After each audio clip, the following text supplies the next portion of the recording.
If you are a woman over 50 years old, you've likely been told that you need to strength train.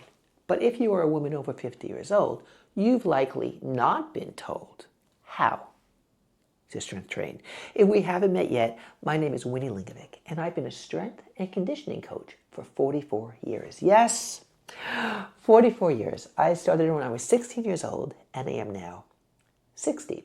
And I specialize in how to adapt and adjust exercises so they work for the individual. And what happens a lot, especially when you're a woman over 50 years old, is that we're often handed a list of exercises. Here are some exercises for bone density. Here are some exercises for arthritis. Here are some exercises for back pain. But we're never really shown how to adapt and adjust those exercises so they work for us, so they work for the body that we woke up in today. What this conversation is about is how to adapt and adjust exercises so that those exercises are useful and usable for you.